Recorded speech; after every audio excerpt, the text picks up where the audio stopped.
Hi guys, it's Arsh Ellahi. Just want to do this quick video because lots of people, we're talking hundreds of people, have messaged me via Facebook, LinkedIn, YouTube, and they've all said, Arsh, okay, we thought you were talking about a recession coming up, and so far all we've seen is a mini boom. So today's session is all about recession and the inevitable. And as of yesterday, which was Wednesday, the 12th of August, it's actually been formally announced that we are in recession, and something that I've been calling since like February, March time this year of 2020.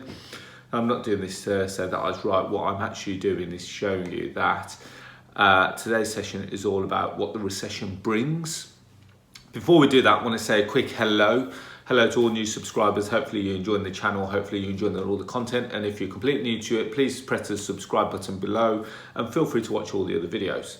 So let's get straight into it. So what is recession? Recession is pretty much where the economy has taken a dip and it's taken a bit of a nosedive. That's probably the best way and the simplest form. I'm quite a simple guy. I like to kind of keep things quite simple.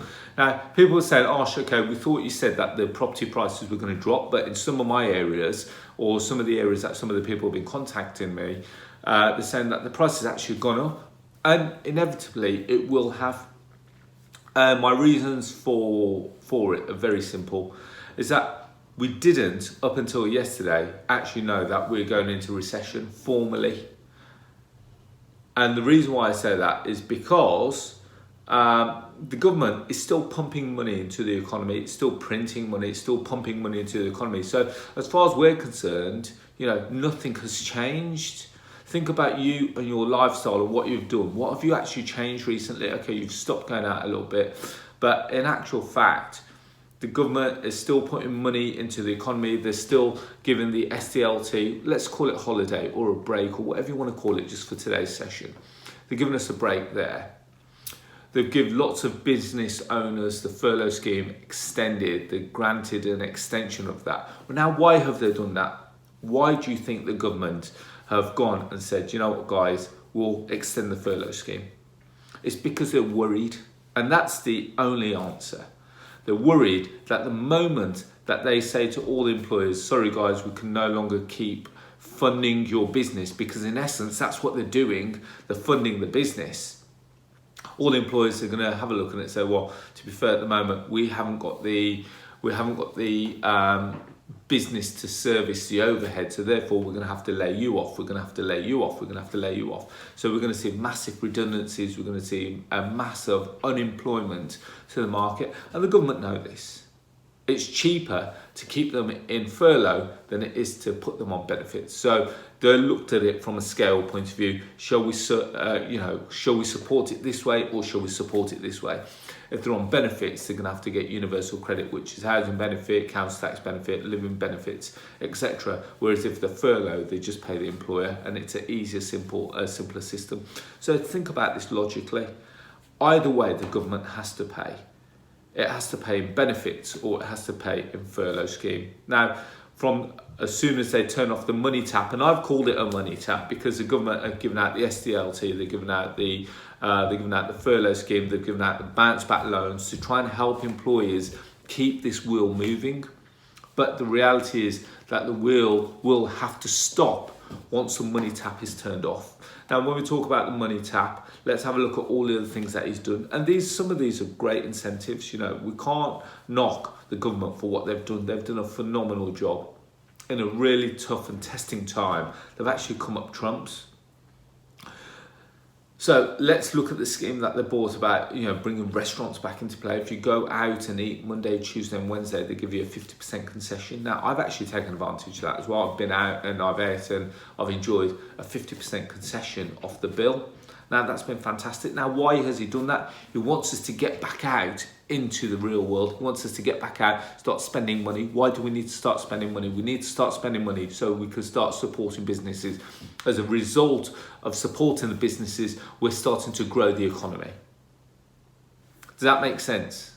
So it is all a tiered approach.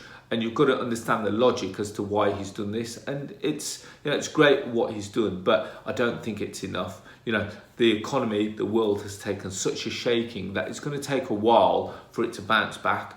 We are going to have to fall into recession. When we go into recession, as soon as the SDLT breaks have stopped, as soon as all the furloughs stopped, we're going to see people that can't afford to buy properties anymore. Therefore, as a result of people now stopping looking for properties and stopping offering on properties, naturally, we're going to see a glut of properties on the open market. As a result, as in a glut of the properties on the open market, prices will start to decrease. So if they are increasing at the moment, we are in just a mini bubble. That's the best way that I can describe it. The mini bubble is there while some monies keep pumping into the system. Once that money's been stopped, we'll see that everything else starts to decrease, and that's why, you know, we're falling into this recession. And a recession can take anything, you know, from 12 months right up to a few years to get back up and running. So the reason why they're trying to keep it going is so that we don't fall almost like fall backwards. A recession is almost like falling backwards, but when you have a look at it, we go through peaks and troughs in an economy scale, and at the moment we've gone through a massive peak. We're going to fall down into the trough, and that's what happens with property. Prices go up, prices come down, and the same if you look at all financial money markets. There, you know, stocks go up, stocks come down, and that's what's going to happen. So guys, hopefully you've enjoyed that session. It's just a short one today. We are falling into recession. That is inevitable. It is going, and it has happened. They've formally announced it yesterday because they've seen that there's been a drop in the economic climate, and they've decided to formally, and so as a result of formally announcing it, we'll start to see that the money tap is going to start to switch off, because that's what happens. They've kind of come to terms with the fact that we can't keep supporting the economy like we have done. Hopefully if you enjoyed it, hopefully if you want more free content, please feel free to follow me. I've got a podcast which I release every Tuesday. It's called The Property Rebel. So we talk about all different kinds of property strategies, how you can get involved, how you can utilize them to, you know, quite build a portfolio for yourself and your family. That's completely free. You can find it on podcasts, Apple Podcasts, iTunes, as well as Stitcher, Spotify and Google Podcasts. More importantly, if you are still looking for deals and you are wanting like rent-to-rent deals, lease option deals, below market value deals, why don't you download the Property Investor app? It's an app which I created. It's the UK's first property investor app which showcases all different kinds of deals. We've got approximately 200 deals on the app. So all you've got to do is go to the App Store. So whether you're on Android or whether you're on iOS, go to the App Store, type in Property Investor. If you're not too good on apps, what you can do is go to our website, propertyinvestorapp.co.uk, and you can see all of our properties through there. You do have to register. It takes approximately 2 minutes. It's completely free for you to do so.